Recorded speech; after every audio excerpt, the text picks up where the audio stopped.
During the making of the Constitution of India, honorable members of the Constituent Assembly remembered Swami Vivekananda ji on various subjects. On 21st January, debate on objective resolution, Mr. R.V. Dhulekar said, 1000 years ago, India, for some reason, was decentralized or divided and failing to withstand the invasions of foreigners came under this sway. Since that very time, the fire of freedom has been constantly blazing in the hearts of the Indian people. It was never extinguished. On the one hand, this fire appeared in the form of sages like Swami Vivekananda.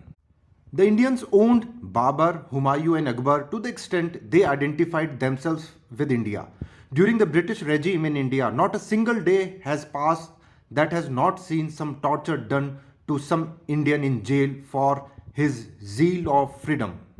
On 22nd July 1947, debate on national flag, Mr. H.V. Kamath said, in the words of Swami Vivekananda, we have never dipped our hands in the neighbor's blood.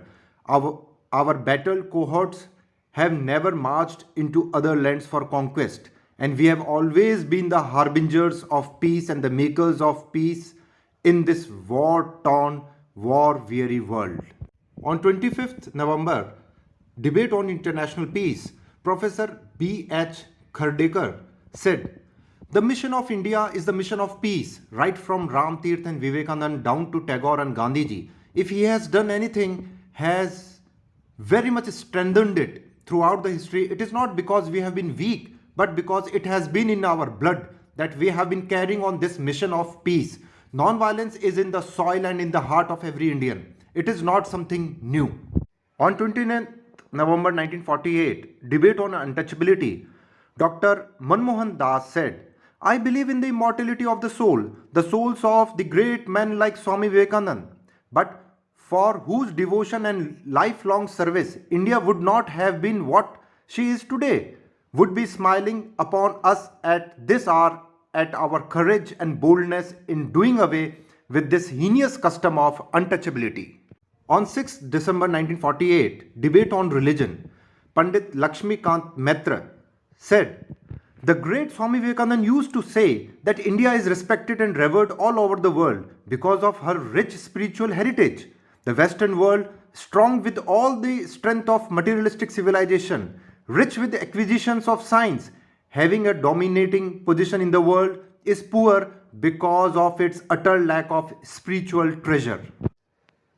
On 13 September 1941, debate on language, Hindi Sanskrit, Shri Kuladhar Chalia said, as regards philosophy, we have the rational philosophy of Sankhya, the philosophy that Swami Vivekananda took to Chicago, where he had it recognized that ours was one of the finest of religions. This was due to his deep knowledge of Sanskrit. Because of his volcanic energy, he was able to galvanize the world with his ideas. On 19th November 1949, during the third reading, Shri H.V. Kamath said that the people of India will not forget our spiritual genius and our ancient traditions. It was Swami Vivekananda who said that the day India forgets God, the day she discards spirituality, that day she will die.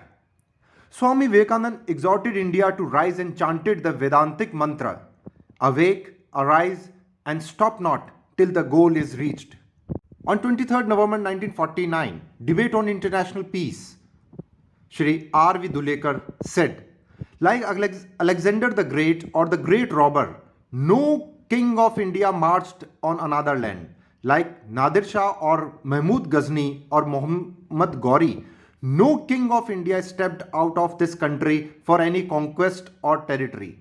I am happy at that thought. Therefore, when we lay it down that international peace is our ultimate aim, I may say that the whole world must believe us. When England or America says that they want peace, they are not believed. Everybody is suspicious of them because these people have never proved in their life what they said was true.